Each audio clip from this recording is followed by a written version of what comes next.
Então, dentro ainda do estudo do direito internacional privado, falar de naturalização é falar de uma das condições do estrangeiro que pode lhes reservar ainda mais assegurado as mesmas garantias que os nacionais. Basicamente, quando a gente fala em naturalização, a gente está falando do quê? É um ato unilateral e discricionário do Estado no exercício de sua soberania, podendo conceder ou negar a nacionalidade a quem estrangeiro a requeira. Esse é um conceito de Döllinger e Tiburcio. Talvez não seja um conceito absoluto, porque nós vamos falar um pouquinho dessa questão do ato ser discricionário. Fato é o seguinte, em regra, a naturalização, ela requer o cumprimento de alguns requisitos. Esses requisitos, uma vez que eles sejam atingidos, que eles haja, né, a sua apresentação, a sua comprovação, ainda assim ao Estado cabe a análise e o ato discricionário de concessão ou não da naturalização. Fato é que aquele que assim requerer estará, na verdade, pedindo para ser considerado brasileiro para todos os fins legais. Não é mais, a gente não pode mais chamar essa pessoa de estrangeira. Então, ela muda o status político, muda o status como cidadão, inclusive, muito embora a gente pense na cidadania como um direito de todos, né, sejam brasileiros, sejam estrangeiros, a gente sabe que existem algumas limitações em relação àqueles que não são entendidos como tal.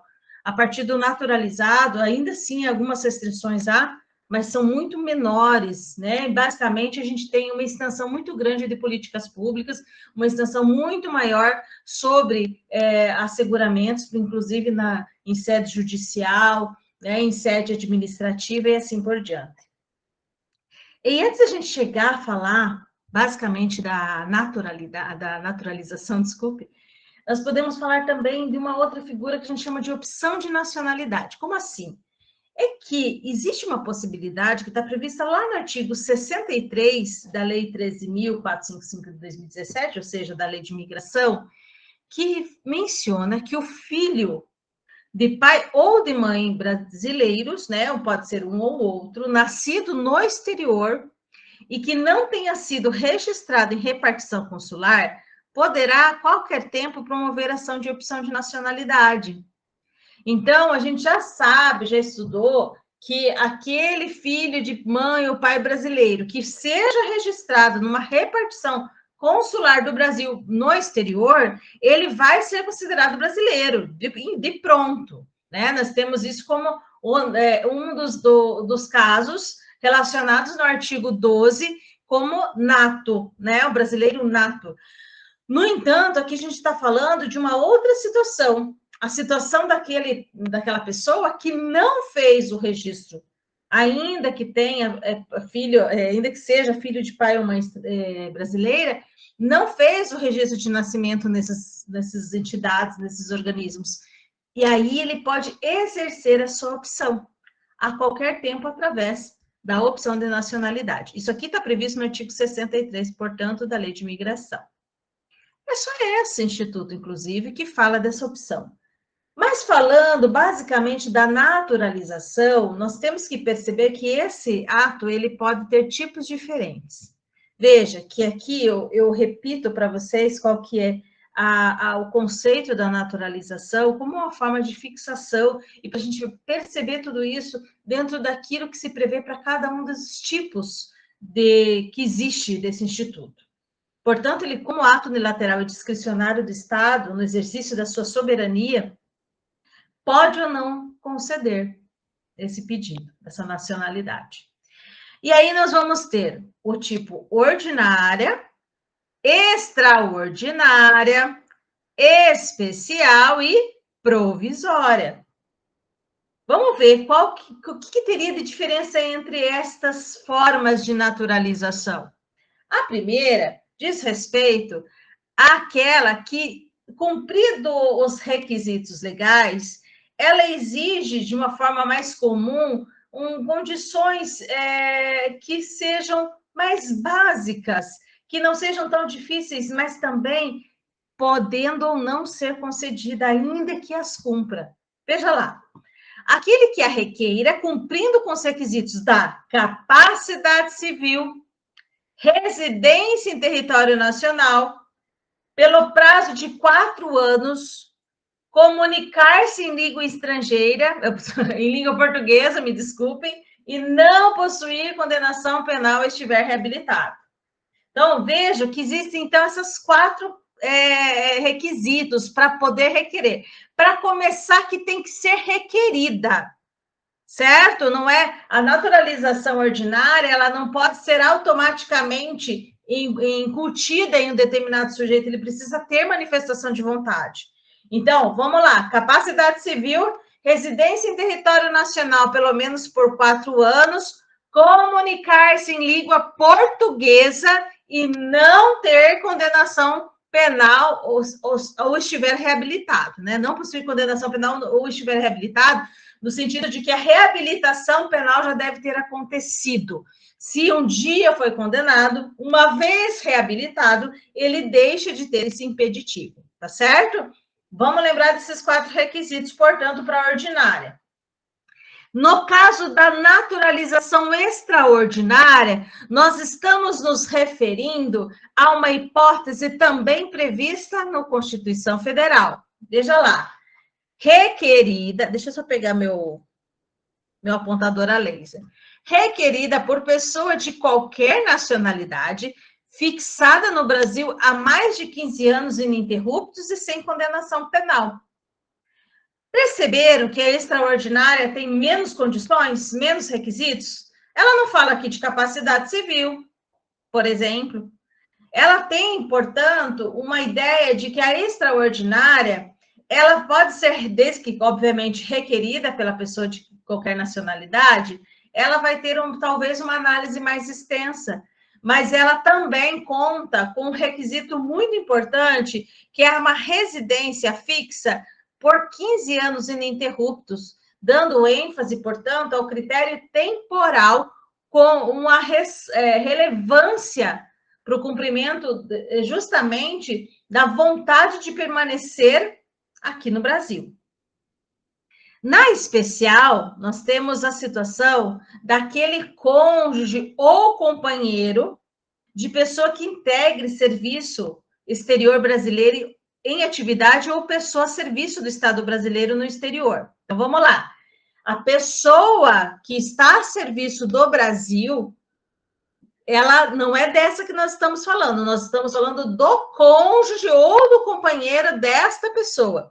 Desde que esta união, desde que eles estejam nessa situação há mais de 5 anos. A partir de então, esta pessoa que acompanha na condição de cônjuge ou companheiro daquele que presta serviços, né, e atividade oficial em favor do Estado, esse pode pedir também a sua naturalização. Ou seja, ou tenha sido empregado em missão diplomática, esse seja que está perdido, desculpa, gente, ou tenha sido empregado em missão diplomática ou em repartição consular do Brasil por mais de 10 anos ininterruptos. Este também pode pedir a naturalização. Mas calma lá que nós vamos ver cada uma dessas hipóteses para ficar bem fixado. A outra forma de naturalização é a provisória. A provisória, vocês têm que relacionar com criança ou adolescente, pessoa que ainda não adquiriu maioridade. E a gente chama de provisória porque essa naturalização, ela pode não ser convertida em permanente. Vamos lá?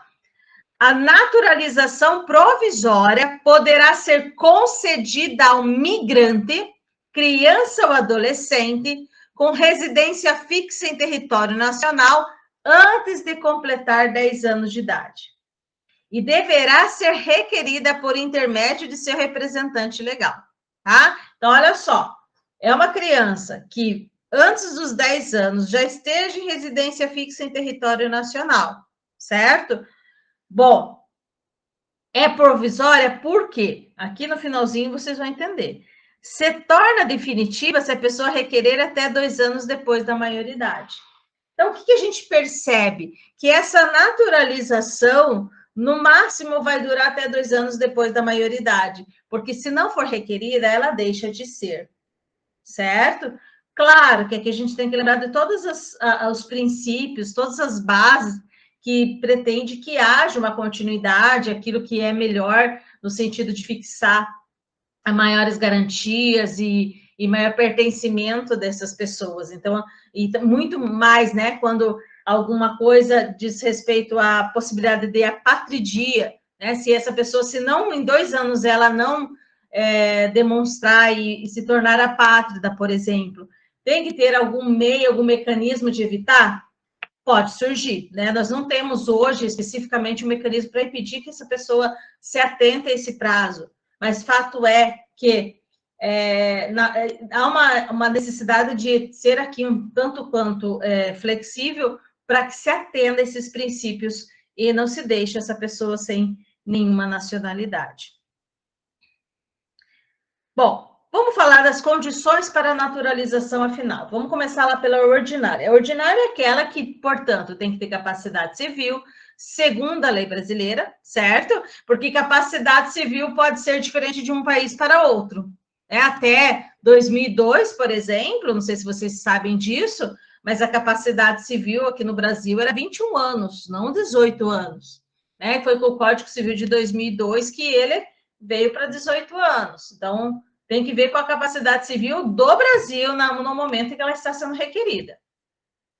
Residência em território nacional pelo prazo mínimo de 4 anos, comunicar-se em língua portuguesa, consideradas as condições do naturalizando, ou seja, consideradas suas dificuldades, muitas vezes de expressão ou de escrita, e não possuir condenação penal ou estiver reabilitado nos termos da lei.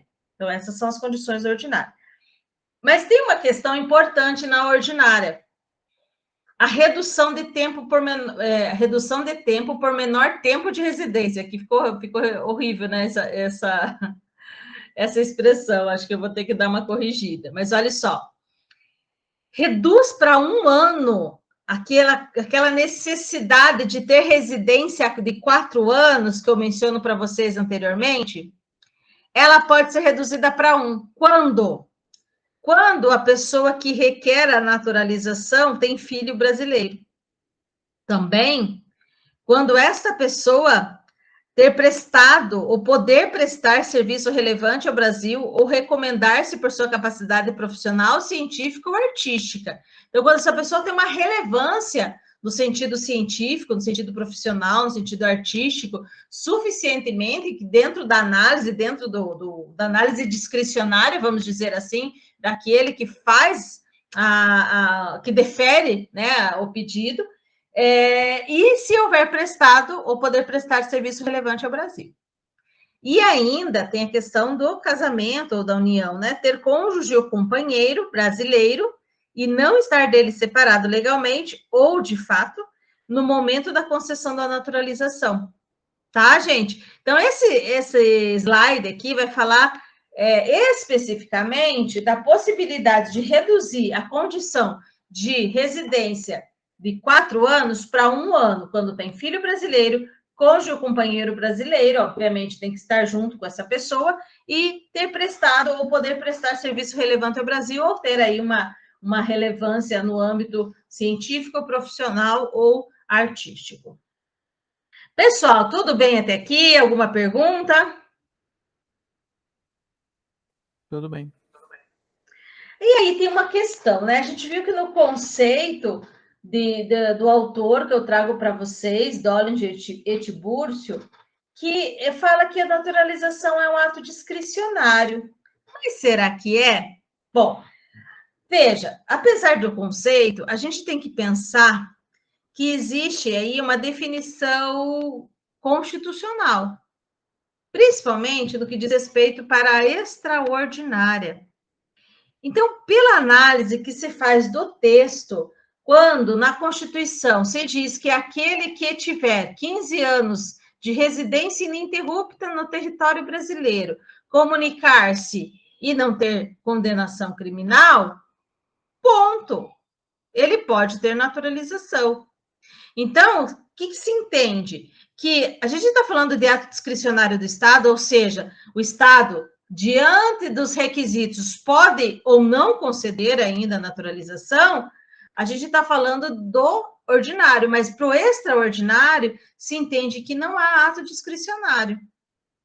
Agora, para a ordinária, é sim, né? A ordinária, no sentido de que tem capacidade civil, residência de 4 anos, né? Todas aquelas outras condições que a gente viu, não vou ficar repetindo o tempo todo, né? Mas essa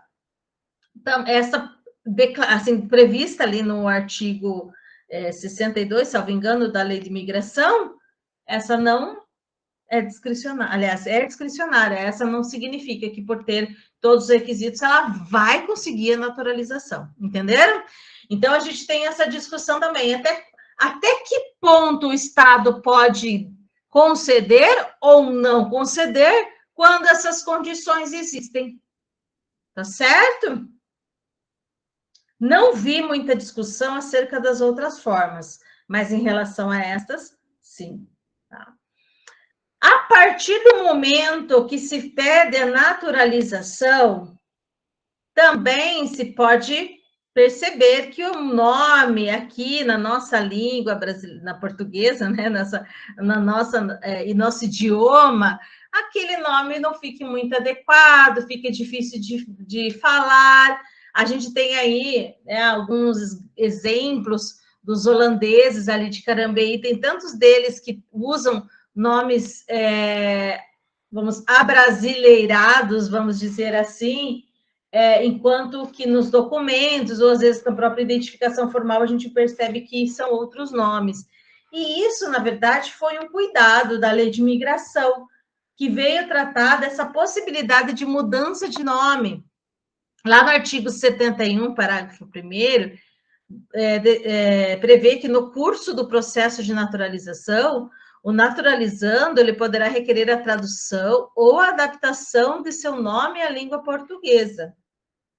Outra coisa bem legal é o direito de voto, né? Por que é bem legal? Porque, poxa vida, né, gente? Imagine vocês dentro de um país, vocês pedem a naturalização, e aí, porque você não é uma nacional nato, você não pode escolher quem vai dirigir aquele país, né? Quem vai assumir a condição de ser o procurador, porque você também é um cidadão daquele estado, né? Então, o direito de voto, conforme o artigo 72, ele passa a ser um direito do naturalizado, mas olha só, tem um prazo.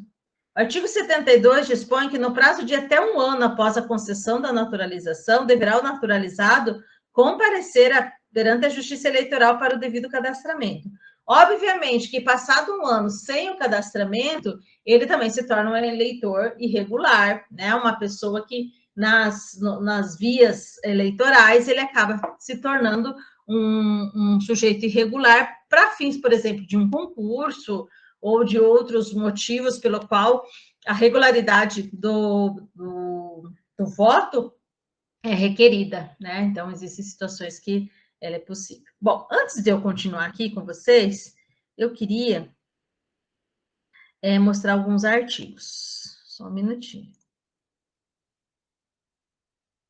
Tá tudo bem para vocês? Um bom volume? Tô tentando até não ser tão rápida hoje, para não a gente ficar mais tranquilo. Tá tudo certo? Tá tranquilo. Ok.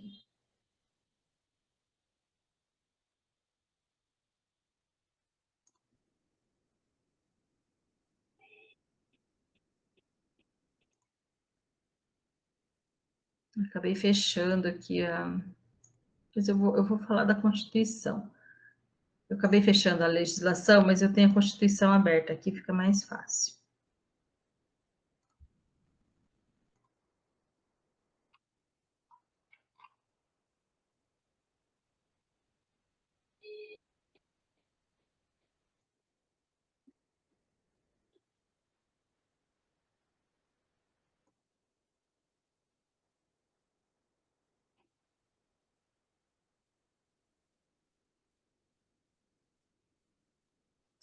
O artigo 12 trata aqui. Ele conceitua os naturalizados, os que, na forma da lei, adquiram a nacionalidade brasileira, exigindo aos originários de países de língua portuguesa apenas residência por 1 ano ininterrupta e idoneidade moral. É que eles estão falando daquela do tratamento favorecido para os portugueses, desde que se mantenha o tratado de forma a ter uma reciprocidade entre Portugal e Brasil. E aqui no B, os estrangeiros de qualquer nacionalidade residentes na República Federativa do Brasil há mais de 15 anos ininterruptos e sem condenação penal, desde que requeram a nacionalidade brasileira. Então, a partir do momento que se está estabelecido, aqui no artigo 12, os naturalizados são aqueles que tiverem essas condições, é que se passa a entender que ele não é um ato discricionário, e sim impositivo, a partir do momento que haja o requerimento e o cumprimento das condições, dos requisitos pela pessoa que requer. Certo? Deixa eu ver se eu consigo rapidinho entrar aqui na lei.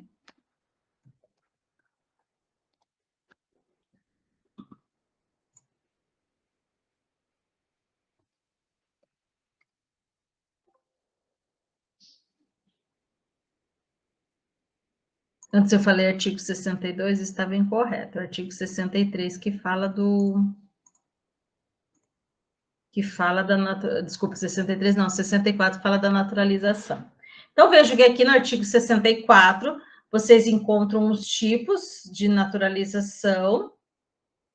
Aqui no 65, as condições para a naturalização ordinária, a redução de 1 ano no artigo 66, nada diferente daquilo que a gente já viu nos slides.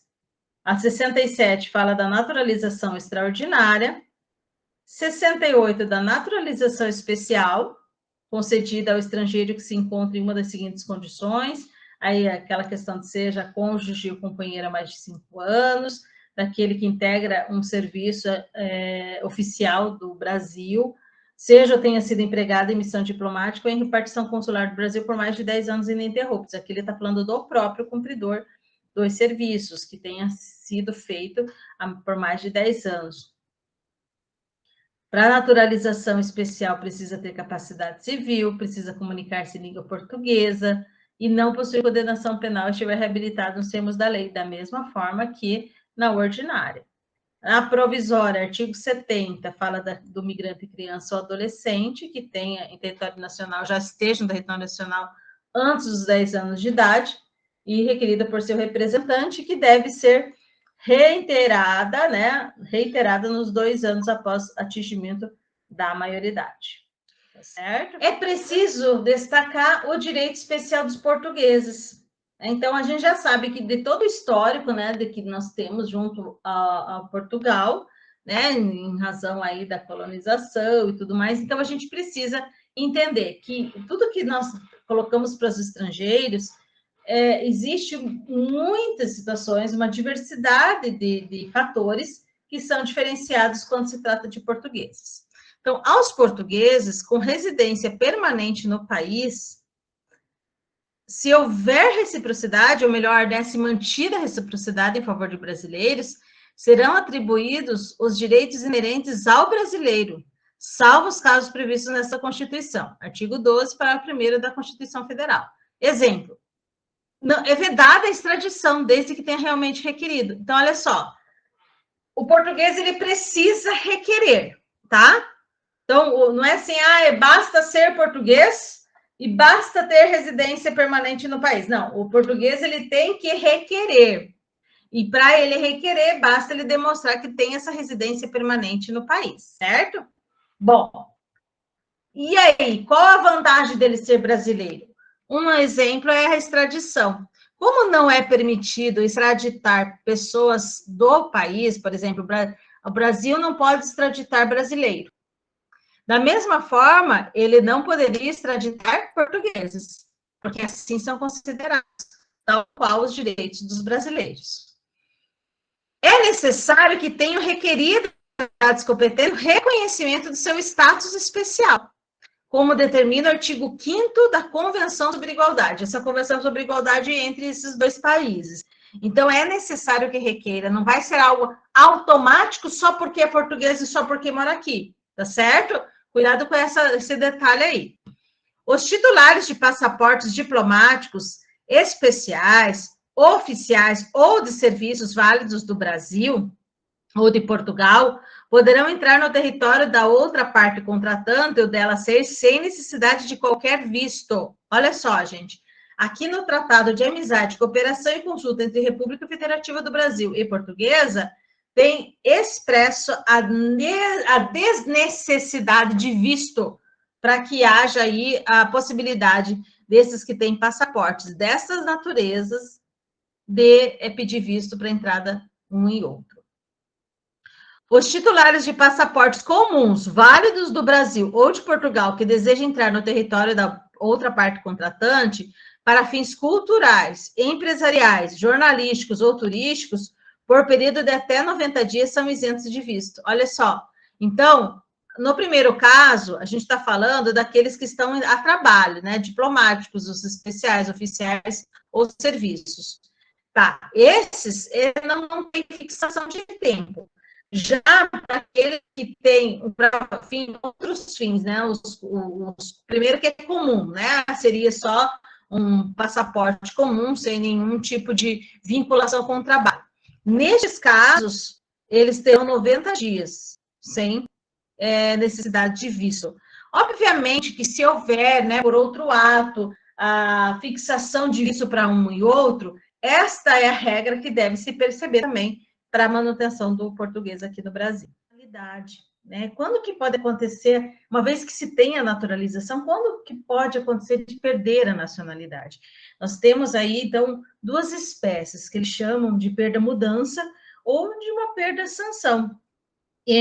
Como ficou deficitário ali a apresentação da slide para vocês, eu vou compartilhar novamente para apresentar essa parte da perda de nacionalidade. Tá? Vamos lá.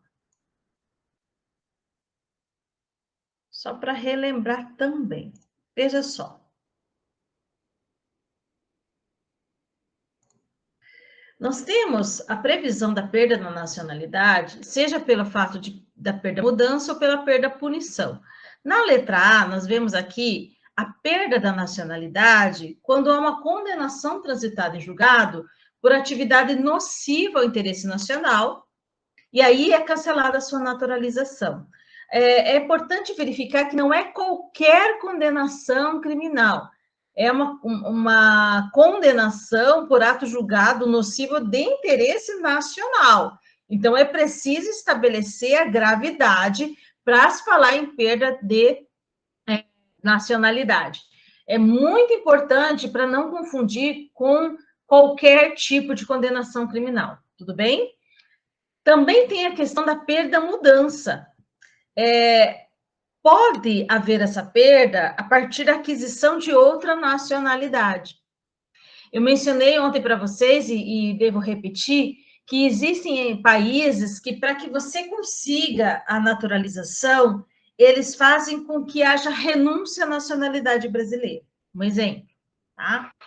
Mas esta previsão na nossa legislação, ela pode acontecer da seguinte forma: se houver uma motivação legal para que haja aquisição dessa nacionalidade, aí se mantém a nacionalidade brasileira e se fala na dupla nacionalidade. Então, como, por exemplo, há reconhecimento de nacionalidade originária pela lei estrangeira, ou seja, por conta do nascimento, por conta dos critérios de nacionalidade de outro país, também consiga a pessoa ter a nacionalidade estrangeira.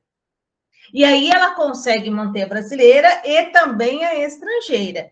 A gente vê tanto, né, pessoas tentando a nacionalidade de países europeus, por exemplo, por serem descendentes, e aí eles conseguem alguns critérios a partir do seu nascimento, que isso possa ser reconhecido, mantendo, portanto, a brasileira, também a estrangeira.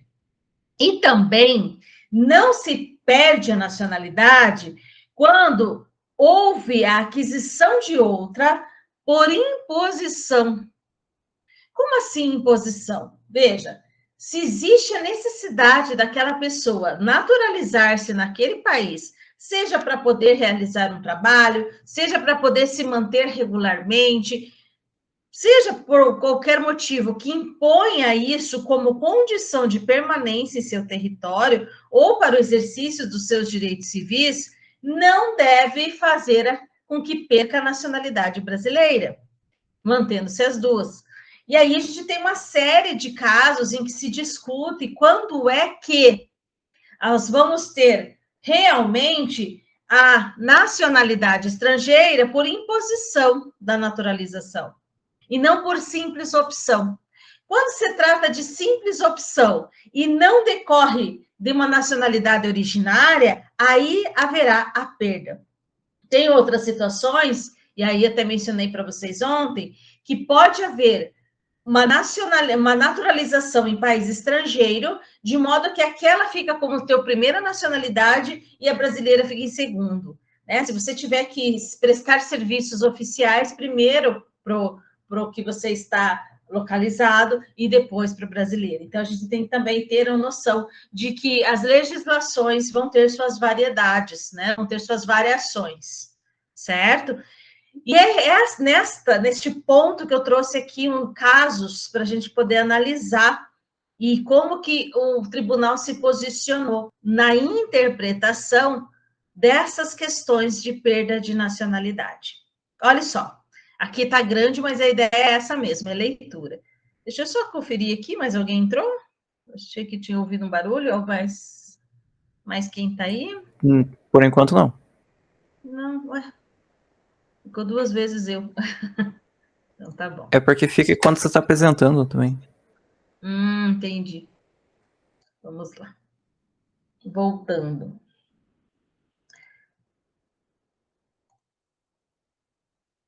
Olha só, Kevin, esse caso. Em 2016, o STF, ele apreciou um mandado de segurança contra ato do ministro da Justiça, que é quem faz essa verificação, né, de perda de nacionalidade.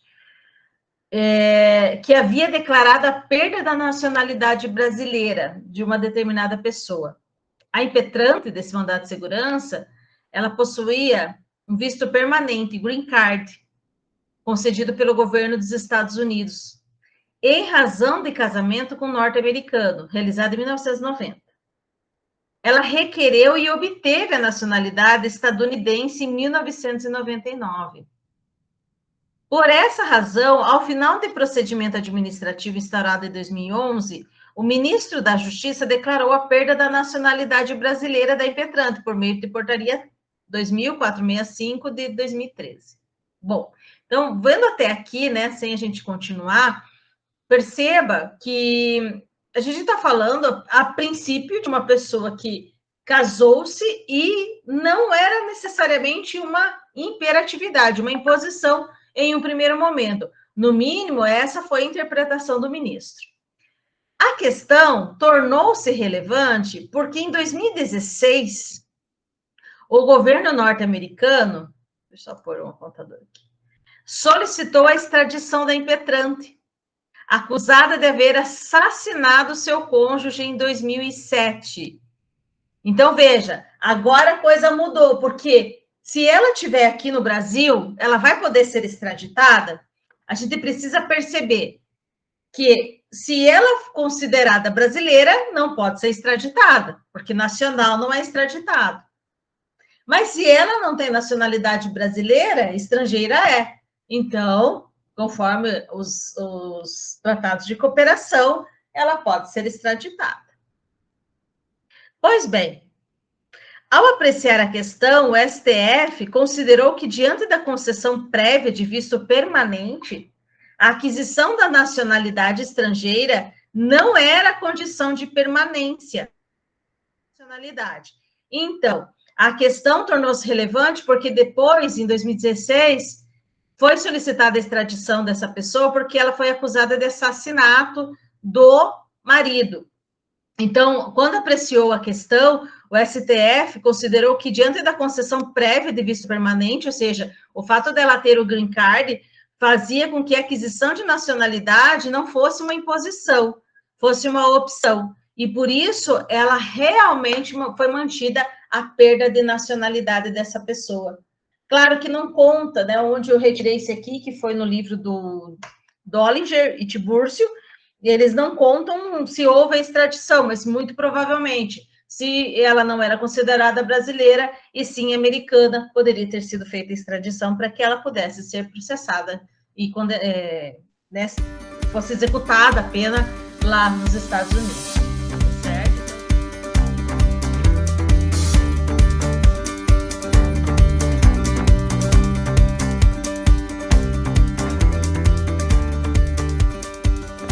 Vai tratar da competência internacional. Nós vamos, num primeiro momento, pessoal, falar da questão processual, competência. Em um segundo momento, nós vamos falar de direito material, que aí a gente vai tratar dos elementos de conexão, certo? Então, agora, nós vamos iniciar o estudo falando das regras processuais, que basicamente nós temos um tratamento em legislação interna, certo? Podem perceber aqui, ó, as previsões legais em que se pauta esse estudo seria no Código de Processo Civil, artigo 21 a 25, da mesma forma que 960 a 965, na Lei de Introdução ao Código Civil, a partir do artigo 12 ao 19,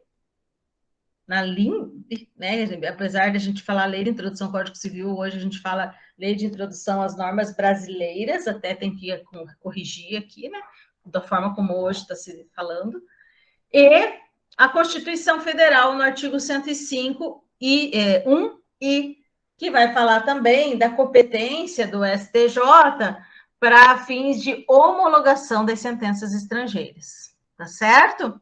Vocês já viram alguma coisa acerca de que legislação se aplica em casos que envolvem estrangeiros ou coisa estrangeira? Vocês já tiveram alguma aula acerca disso? Já, geralmente é introdução mesmo, né? Até em processo penal, coisa assim, a gente vê também. Ah, tá certo. Bom, então pode ser que seja um pouco repetitivo, mas agora a gente vai falar especificamente dentro do contexto internacional das legislações que inclusive, são pautadas também nos tratados. Até me desculpem se tiver aí muita repetição, mas vamos lá. Vai que fica com uma memorização. Bom, então, a competência internacional, ela vai se determinar sobre quem é que decide sobre tal coisa. Que autoridade judiciária? A do Brasil ou a do estrangeiro? Então, o que pode ser decidido no Brasil? Deixa eu pegar um apontador aqui. O que pode ser decidido no Brasil e o que deve ser decidido no estrangeiro? É basicamente isso que ele vai tratar. Quem tem poder para decidir conflitos com conexão internacional? E se a gente estiver falando de questões que ambos têm interesse, influencia, inclusive, no direito material, a gente sabe que vai ter que ser aplicado a do estrangeiro. Quando acontece isso, necessariamente atrai para aquele estrangeiro o processamento? Os conflitos entre pessoas, atos, bens ou locais nacionais ou estrangeiros, eles vão estar em constante verificação sobre quem é competente. E justamente porque essa competência, ela vai de encontro com interesses tanto do estrangeiro como do nacional, é que nós temos, num primeiro momento, a competência concorrente, que está prevista entre os artigos 21 e 22 do Código de Processo Civil. Muito embora nós tenhamos a competência exclusiva do artigo 23, em que se não abre mão, né, no que diz respeito aos nacionais e ao que diz respeito a que envolva questões pontuais que vão estar previstas no artigo 23, que diz respeito aí ao local da coisa imóvel, que diz respeito a direitos do consumidor, e nós já vamos chegar lá para ver cada um deles. Então, num primeiro momento, é uma competência concorrente, e depois nós vamos ver a exclusiva.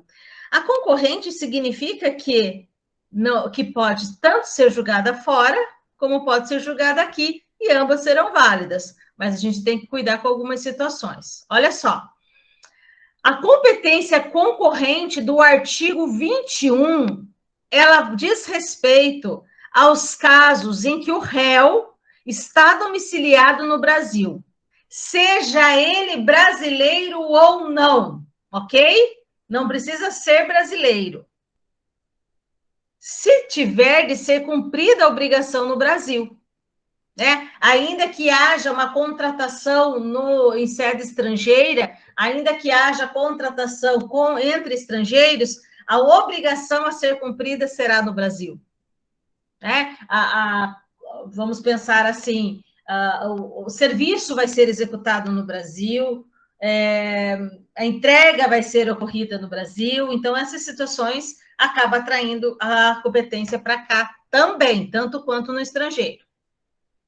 O fundamento seja fato ocorrido ou ato praticado no Brasil, certo? Então, se a gente está falando, por exemplo, de um acidente de trânsito, né, que é uma coisa que gostam de colocar como exemplo, um acidente de trânsito ocorrido no Brasil entre estrangeiros, né? Vamos pensar, entre um paraguaio e um argentino e aconteceu o acidente em Foz. A princípio, você pode se utilizar da competência concorrente e aplicar e ajuizar a ação aqui no Brasil, porque o fato foi ocorrido aqui. Ah, mas o domicílio é em outro lugar do réu, por isso que é concorrente. Então, aqui se dá a oportunidade de você verificar a competência com várias opções, certo? E aí a gente fala que quando a gente adota como critério de fixação de competência o domicílio do réu, nós já sabemos, até pelas normas processuais comuns civis, que essa é de competência geral, não é verdade? A competência geral de todo o nosso ordenamento processual civil é esse. E aqui não é diferente. Da mesma forma que se pode entender que quando a gente está falando de contratos, de ajuste de vontades, né, de normas que são bastante particulares, travadas entre as próprias partes, basicamente a gente está falando aqui de competência concorrente. E essa questão do fundamento do fato ocorrido, o ato praticado no Brasil, ela vem com força para estabelecer a competência de atos ilícitos praticados, né? Como, por exemplo, um acidente, né? Por negligência, imprudência, imperícia, ou mesmo doloso, né? Entre outros tipos de prejuízos causados. Ok? Então, essa é uma competência concorrente. Ah, mas e pode ser julgado também no exterior? E se for julgado nos dois? E se tramitar nos dois? Espera lá que a gente vai falar sobre isso. Sobre possível litispendência. Tá? Bom, também é competência concorrente, conforme o artigo 22, esses outros casos. De alimentos, quando o credor tiver domicílio ou residência no Brasil, ou mantiver vínculos como posse ou propriedade de bens, recebimento de renda ou obtenção de benefícios econômicos. Da mesma forma, a gente está falando aqui da ação de alimentos quando o credor tiver domicílio no Brasil, ok? Ou tiver esse tipo de vínculo que foi colocado ali, como posse e propriedade de bens daqui, recebendo renda ou obtenção de benefícios econômicos daqui. Aí o alimentando pode se utilizar do domicílio do credor. Tá? Aliás, o alimentando vai se utilizar do domicílio dele, né, como credor. E decorrentes de relação de consumo, quando o consumidor tiver domicílio ou residência no Brasil. Da mesma forma, utilizando-se de toda a proteção, a vulnerável, a hipossuficiente, né, economicamente, tecnicamente, nesses casos em que se dá já essa proteção, igualmente também se aplica em estabelecer o domicílio do consumidor para definir a competência. Mas ela ainda assim é concorrente, tá? O consumidor pode escolher e vai estar corretamente protegido por conta dessa sua escolha. E aqui eu coloquei uma característica, né? Aqui são considerados fracos, né? O alimentando e o consumidor. Não fraco no sentido físico, mas o fraco no sentido contratual. Aquele que necessita e é dependente econômico de outro para se alimentar. e do outro, o consumidor que está numa condição vulnerável e que tem ali uma diferenciação no sentido de igualdade contratual. Então, nesses dois casos, se pode escolher o domicílio desses que seriam em condições vulneráveis.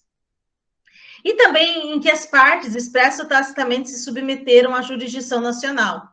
Tá? Então, aqui houve, é claro, se a gente não está falando da cláusula especificamente, mas até mesmo quando eles trataram dessa forma. Enfim, essa é competência concorrente. Até aqui tudo bem?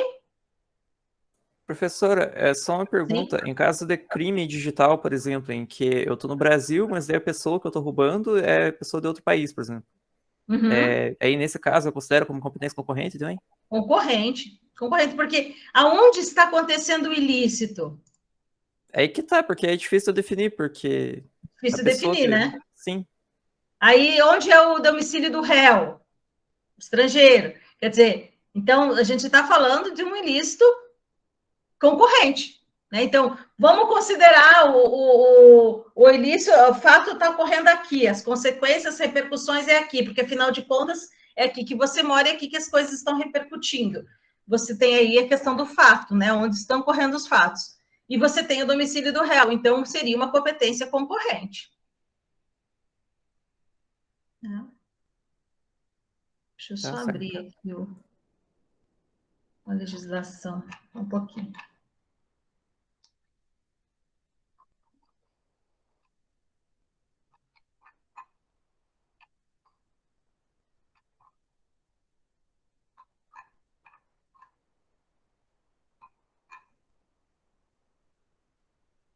E assim, como que se apresentam esses dois artigos? Deixa eu voltar aqui para mostrar para vocês na legislação.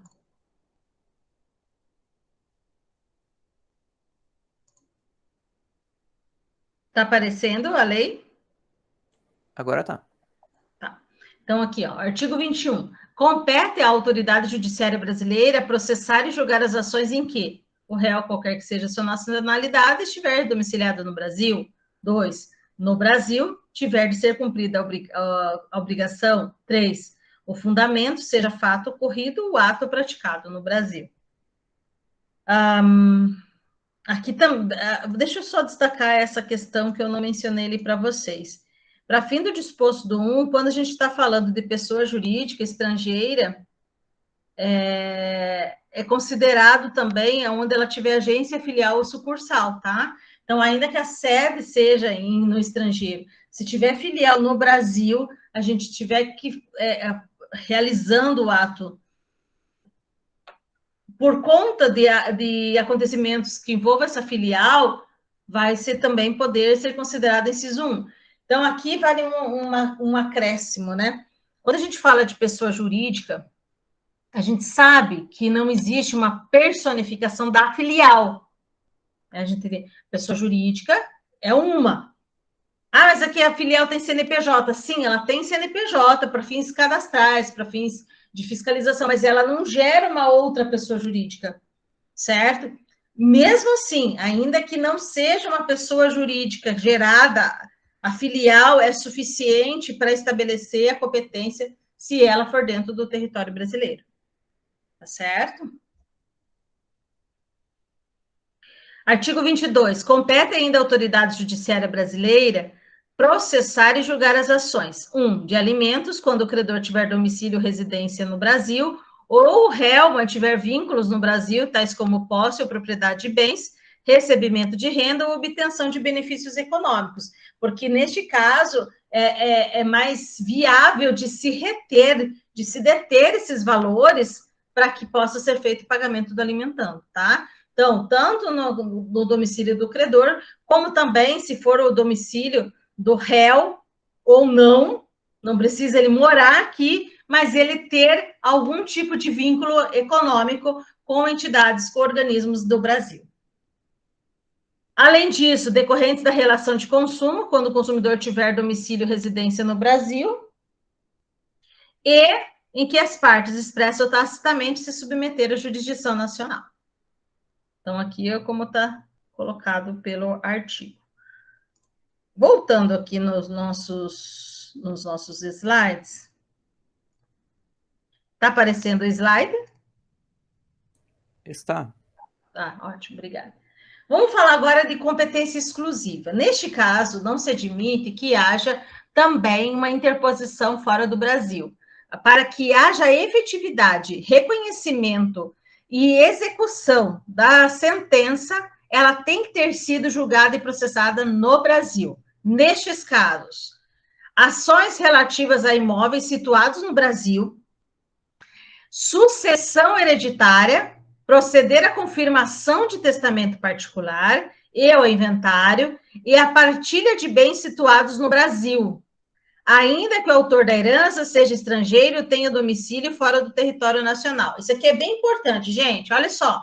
O estrangeiro, o de cujos, o falecido, pode ser estrangeiro, pode ter falecido fora do Brasil, mas o processamento do inventário, o processamento da sucessão, a partilha, ela tem que acontecer aqui, porque é dos bens situados neste local, certo?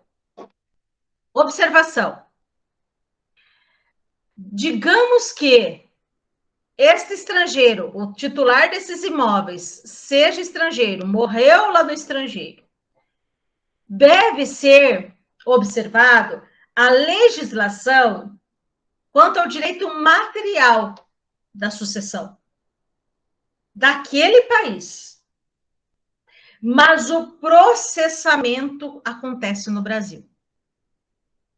Isso por quê? Porque a gente vai ter também elementos de conexão, que eu vou falar mais tarde, e que estabelece qual direito material deve ser observado, certo? Ainda que o processamento aconteça no Brasil, que é mais ou menos, então, o que acontece aqui na sucessão hereditária. Tá certo? Também em divórcio, separação judicial ou dissolução de união estável, proceder à partilha de bens situados no Brasil, ainda que o titular seja de estrangeiro, tenha domicílio fora do território nacional. Então, o que a gente percebe? Que a competência exclusiva, ela está vinculada à localização do bem, a localização do bem imóvel, melhor ainda dizendo, certo? Deixa eu mostrar aqui para vocês o que diz o artigo 23. Vocês estão visualizando a legislação? Estamos. Ok.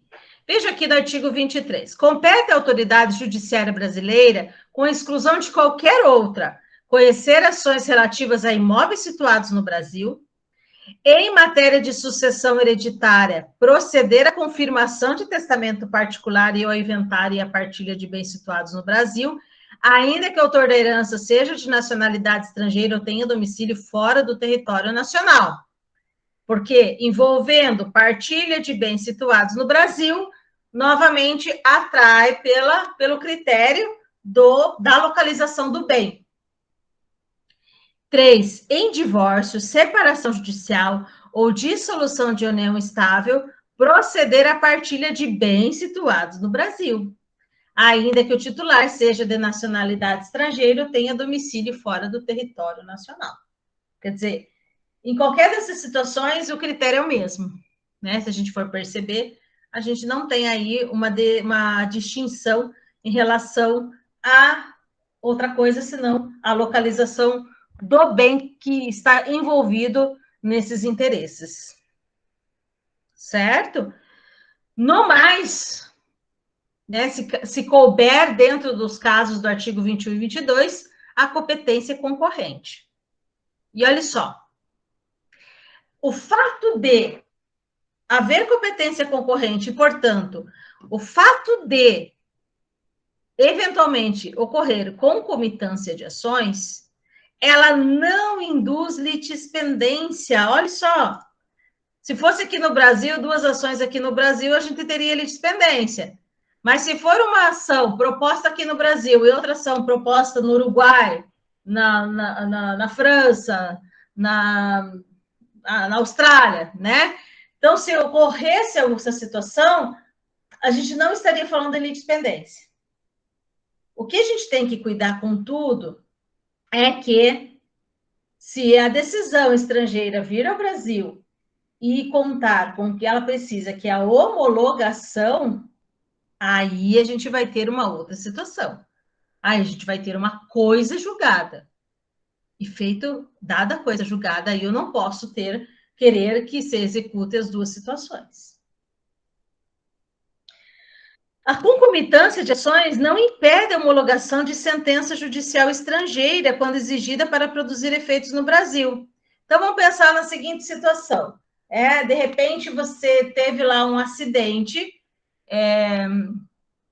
no Uruguai, né? E os envolvidos é um brasileiro e um uruguaio.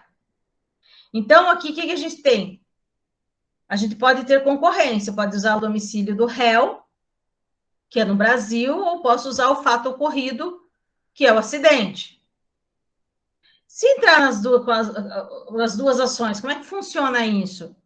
Não vai ter litispendência, mas se for proferida uma decisão no Uruguai e houver homologação, pode haver homologação com outra tramitando aqui? Pode haver. Só que uma vez que haja homologação da sentença, antes de tramitado outra, fez coisa julgada. Ao contrário também, se já fez coisa julgada, já transitou em julgado a decisão daqui, eu não posso querer homologar a outra decisão do Uruguai para ela fazer o mesmo efeito. Entendem? Então, não induz litispendência, mas a homologação induz a coisa julgada. Então, a gente tem que ter cuidado com isso também. Certo? A concomitência, ela não obsta o conhecimento da causa conexa. Então, a gente pode falar assim, pode ser que em um está se discutindo os danos materiais e no outro está se discutindo os danos imateriais.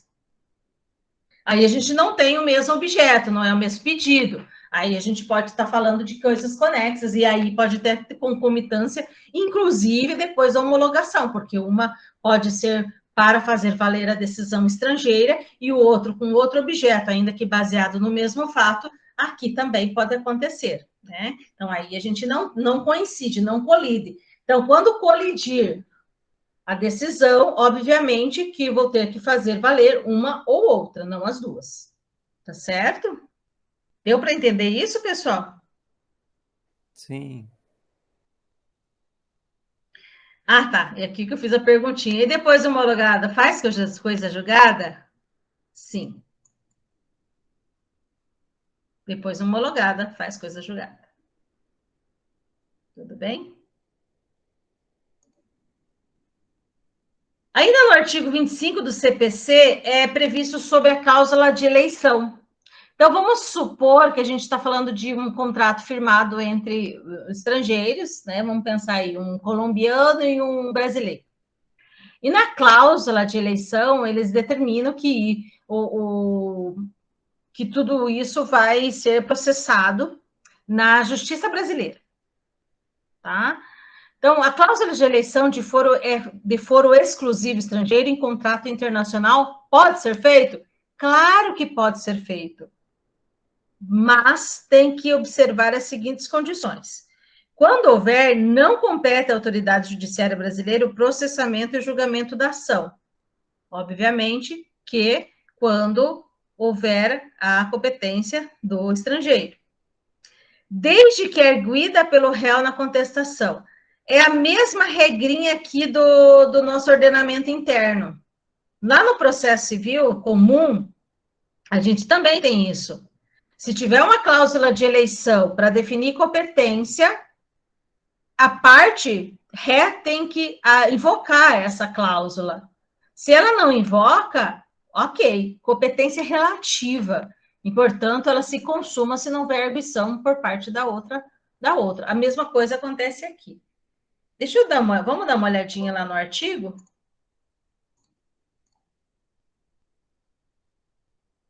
Artigo 25.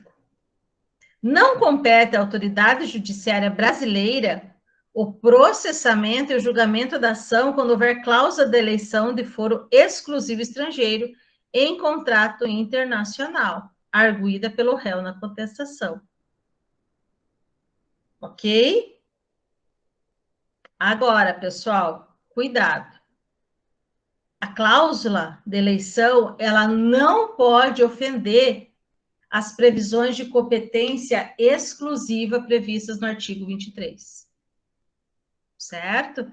Então, vamos supor que a gente tenha lá, novamente, um contrato que foi feito entre um colombiano e um brasileiro. E eles colocaram uma cláusula no contrato de que qualquer conflito deveria ser dirimido lá na Colômbia. Se esse contrato versa sobre um imóvel no Brasil, esta cláusula de eleição não tem validade. Certo? Agora, vamos pensar numa situação de concorrência.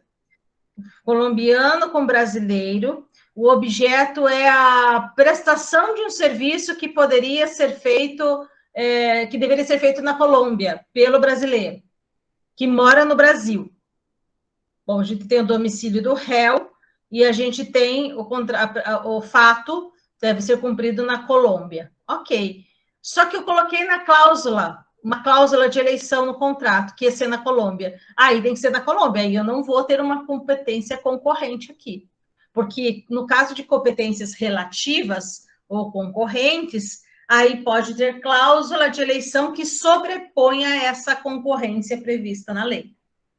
Certo? Ela não se sobrepõe aos casos de concorrência exclusiva do Brasil, tá? Só deixa eu colocar aqui para vocês isso, certo? Então, o que a gente pode dizer sobre a cláusula de eleição de foro exclusivo estrangeiro e contrato internacional?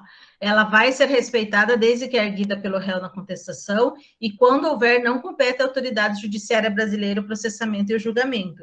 E eu poderia acrescentar aqui para vocês, como vou fazer já, é que não prevalece quando versar situações de competência exclusiva, do artigo 23. Já arruma ali.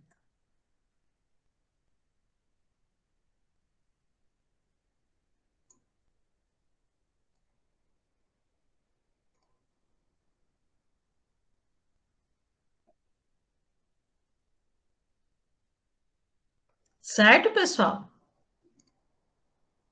Que até aqui é simples, né? Bem tranquilo. Sabe o que não é simples? O caso concreto. No caso concreto dá sempre uma confusãozinha. Bom, e aí a gente tem que entender que qualquer decisão realizada no estrangeiro, ela precisa da homologação.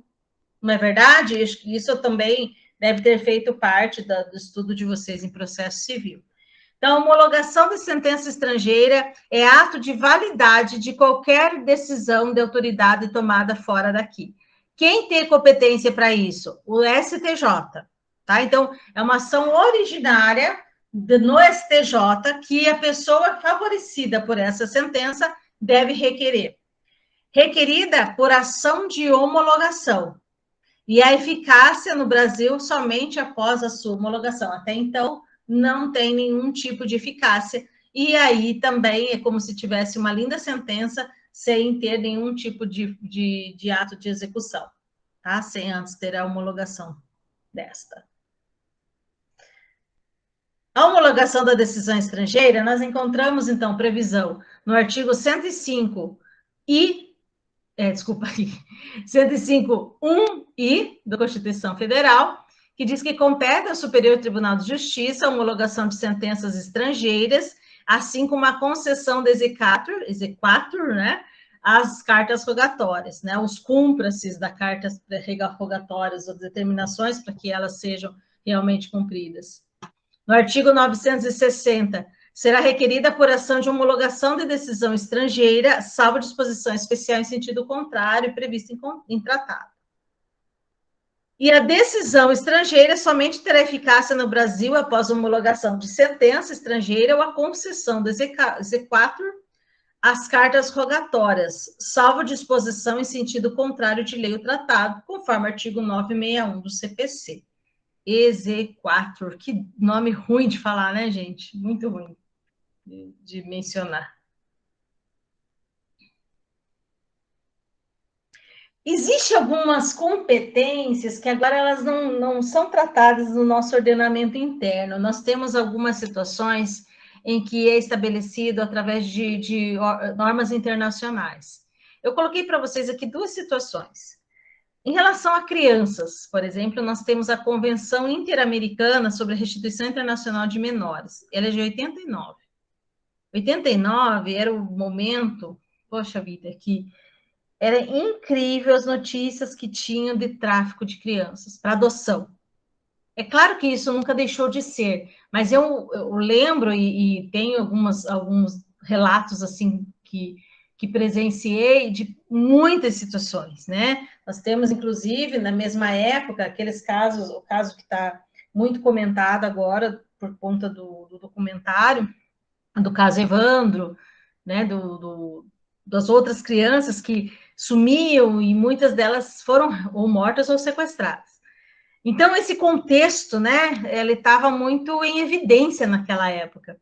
Então, na Convenção Interamericana sobre Restituição Internacional de Menores, ela prevê a competência do juízo da residência habitual da criança para ação de restituição. E em matéria penal, para os delitos decorrentes de tráfico internacional de crianças, terão competência o lugar da conduta ilícita, o país da residência habitual da criança, o lugar onde se encontra o agente do crime, o lugar onde a criança se encontra, ou seja, concorrência, né, gente? Facilitação. Não vamos nos pegar por conta desse detalhe. O que importa é que haja ação e haja devolução dessa criança. Mas percebam que a própria convenção, ela ampliou as possibilidades justamente para não permitir que houvesse um entrave processual para que isso se efetivasse o quanto antes.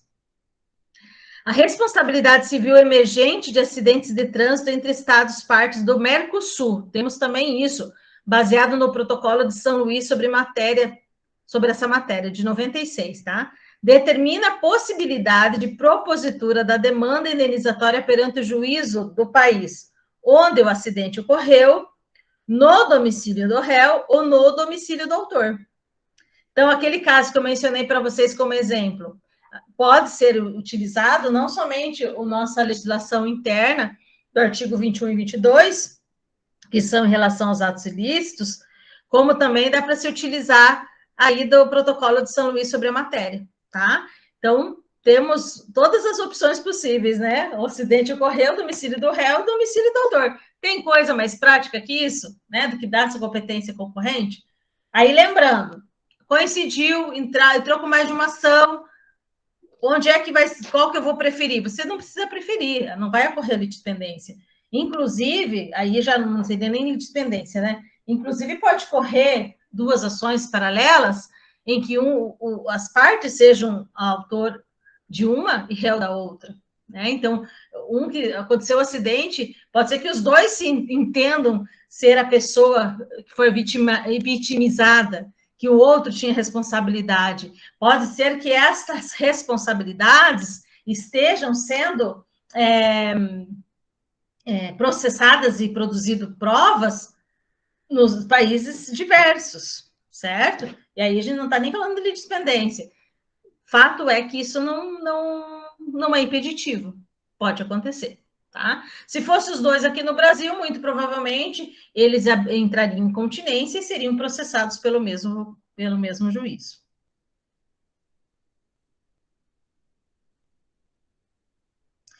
Nós temos aqui também, gente, na lei de introdução às normas do direito brasileiro, a partir do artigo 12, algumas definições de competência também. Então, olha lá. É competente a autoridade judiciária, artigo 12, que é assim, na verdade, como se fosse uma base para todos os outros, tá?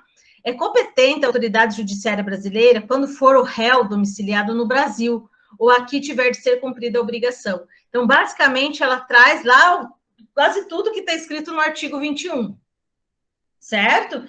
Percebam que a competência que leva em conta o domicílio do réu é uma regra de ordem geral, começando pela nossa norma civil, né, no processo civil comum. Só a autoridade judiciária brasileira compete conhecer as ações relativas a imóveis situados no Brasil, o que é repetido pelo artigo 23 do Código do Processo Civil. Parágrafo 2º. A autoridade judiciária brasileira cumprirá, concedido o exequatur, e, segundo a forma estabelecida pela lei brasileira, as diligências deprecadas por autoridade estrangeira competente, observando a lei desta quanto a objetos das diligências. Então, a gente tem no STJ deferindo a concessão para a execução, para o cumprimento das ordens que vêm lá do estrangeiro. Artigo 13. A prova dos fatos ocorridos em país estrangeiro rege-se pela lei que nele vigorar, enquanto ao ônus e aos meios de produzir-se, não admitindo os tribunais brasileiros provas que a lei brasileira desconheça. Olha só como isso aqui é importante, pessoal, porque aqui no Brasil a gente tem algumas... não é nem tão exaustivo assim, né, as provas que estão previstas no CPC, mas nós temos lá a confissão, o depoimento pessoal, o documental, o testemunhal, a inspeção, o pericial, não é verdade? Então, nós temos definidos, mas também nós temos lá uma definição que a gente até coloca, né, nas petições, e todos aqueles que são admitidos em direito, ou seja, provas, desde que elas sejam ilícitas, desde que elas não sejam previstas, elas podem ser produzidas aqui. E como que elas são produzidas? Existe um prazo para rolar testemunhas, existe ato para que essas testemunhas sejam ouvidas, existe uma sequência que é permitido, existe formalidades para o depoimento pessoal, como a intimação pessoal, existe ordem de oitiva e assim por diante. Esse é o nosso ordenamento. Ocorre que, quando a gente está falando de prova ocorrida em outro país, né, por exemplo, através de uma rogatória, vai ser feita de acordo com as normas daquele país, no que diz respeito à produção de provas. Certo? No entanto, se lá, né, lá no outro país é permitido fazer gravação sem o conhecimento da outra parte. Aqui não é. Poxa, então aqui não vai ser admitido no processo. Ainda que lá possa ter sido produzido, existe... Eu sei muito pouco de penal, tá, pessoal? Mas até onde eu soube, não é recebido como prova ou não é aceito o que chamam de... É como se fosse um flagrante preparado, alguma coisa assim. Não sei se isso ainda prevalece, acredito que sim, né? Que seria basicamente um princípio. A mesma coisa lá. Então, lá é permitido no outro país, mas aqui não seria admitido. Então, o que a gente tem que perceber? Que no que diz respeito às provas, segue as normas processuais de provas do país. Mas aqui no Brasil, elas serão absorvidas somente aquelas que também tenham sido admitidas pela norma processual brasileira. Tá certo?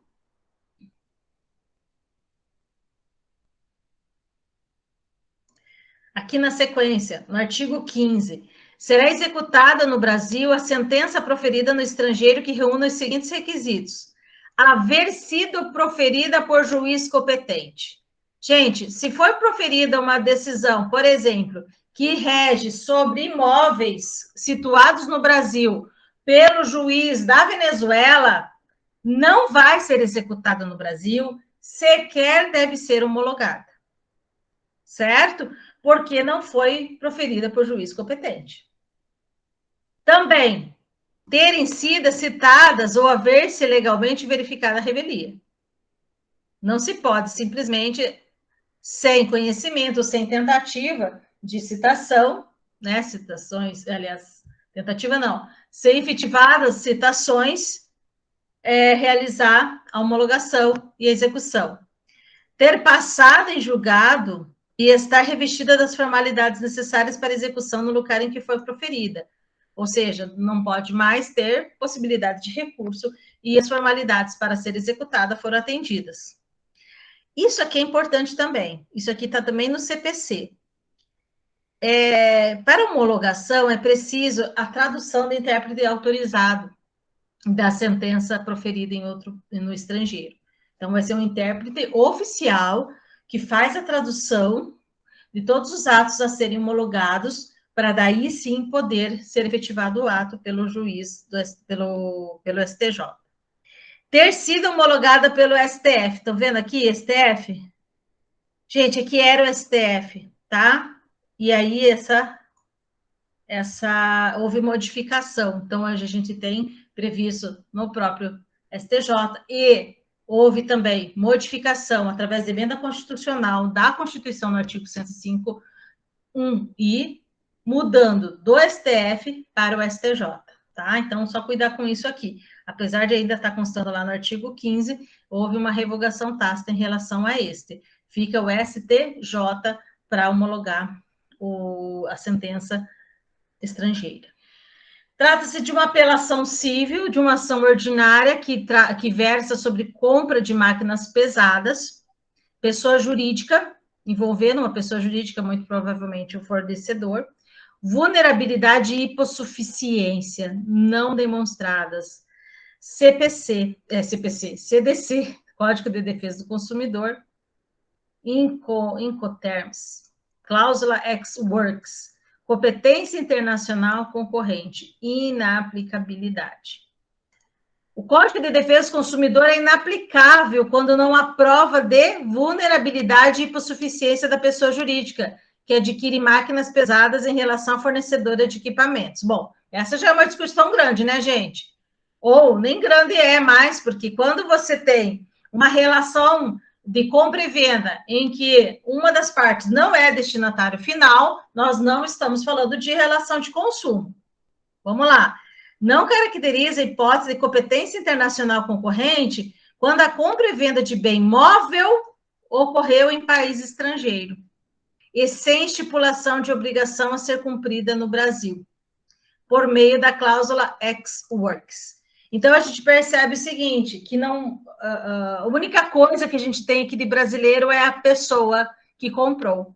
Então, a gente não tem nenhum bem comprado aqui e nenhuma estipulação de uma obrigação a ser cumprida aqui. Portanto, nada estabeleceu possibilidade da pessoa entrar com ação no Brasil. Alguma coisa tinha que ter acontecido, né? O réu não é daqui, o fato não aconteceu aqui, não é questão de consumo. Portanto, não foi reconhecida a competência do Brasil, ou pelo menos a competência concorrente do Brasil, para processar e julgar. Outro caso aqui que eu coloquei. Vocês entenderam? Sim. Sim. Certo. Sentença estrangeira contestada, divórcio, guarda e alimentos de filho menor. Processos pendentes na Justiça Brasileira. Irrelevância. Competência concorrente. Pedido deferido. Tratando-se de competência internacional concorrente, o fato de haver processos pendentes no Brasil com o mesmo objeto da sentença homologanda não impede a homologação da sentença estrangeira. Então, percebam aqui a força do artigo 24 do CPC, em que, ainda que houvesse o mesmo fato sendo julgado, sendo analisado, apreciado, já tem uma sentença estrangeira a ser homologada, isso não impede que ela seja. O que tem que ser observado é se foi feito por autoridade competente, né, se está com a tradução, se houve requerimento para homologação, e aí nada, não é impeditivo o fato de estar tramitando alguma coisa aqui. Não obstante, tendo em vista o caráter rebus sic stantibus do deciso relativo à guarda do menor, as decisões proferidas pela Justiça Brasileira sobre o tema deverão ser consideradas em sede de execução do julgado.